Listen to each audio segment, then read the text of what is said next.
ఇక నవీన్ యాదవ్ గెలుపు జూబ్లీహిల్స్ అభివృద్ధికి మలుపు అవుతుందని మంత్రి సీతక్క అన్నారు.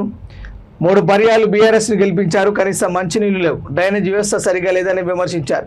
స్వయంగా ముఖ్యమంత్రి రేవంత్ రెడ్డి మున్సిపల్ శాఖ మంత్రిగా ఉన్నారు కాబట్టి కాంగ్రెస్ అభ్యర్థి నవీన్ యాదవ్ ఎమ్మెల్యేగా గెలిస్తే జూబ్లీహిల్స్ లో సమస్యలు పరిష్కారం అవుతాయని సీతక్క హామీ ఇచ్చారు.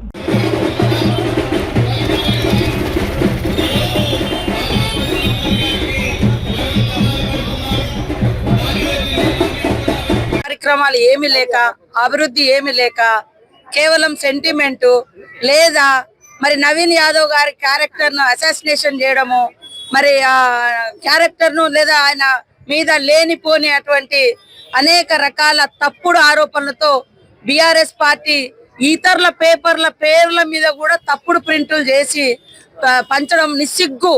మీకు నిజాయితీ ఏదైనా ఉంటే మీరు ఏం చేసిర్రో చెప్పుకొని ఓట్లు అడగండి. అంతేగాని నవీన్ యాదవ్ గారిని, వాళ్ళ కుటుంబాన్ని ఇవాళ తులనాడి లేదా తప్పుడు సోషల్ మీడియా ద్వారా తప్పుడు ప్రచారం చేసుకొని ఓట్లు వస్తాయంటే అది మీ భ్రమ.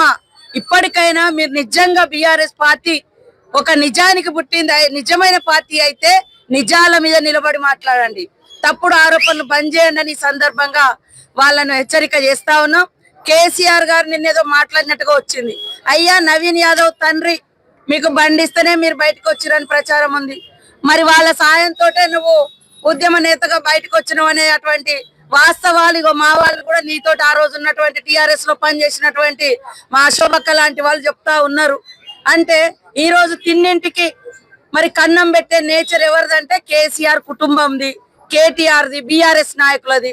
అనేక మంది టీఆర్ఎస్ ఉద్యమంలో పనిచేసినటువంటి వాళ్ళను మరి వాళ్ళ కుటుంబ పాలన కోసం, కుటుంబ నాయకత్వం కోసం ఎల్లగొట్టినటువంటి చరిత్ర మీది. ఇవాళ మరి రౌడీ షీటర్లు అది ఇదని మాట్లాడుతున్నాడు.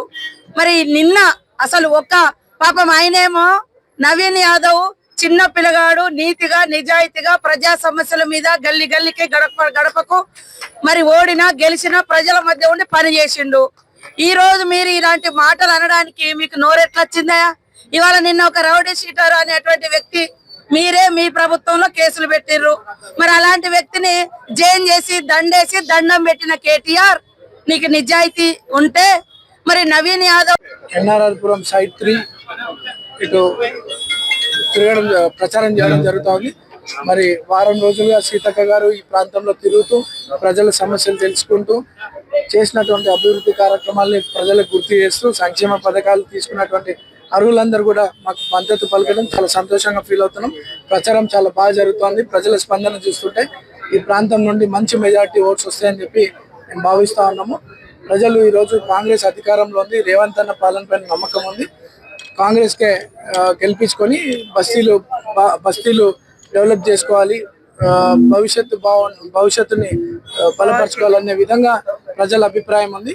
వాళ్ళ ఆశీర్వాదంతో జూబ్లీహిల్స్ తప్పకుండా కాంగ్రెస్ పార్టీ మంచి మెజార్టీతో గెలవబోతోంది.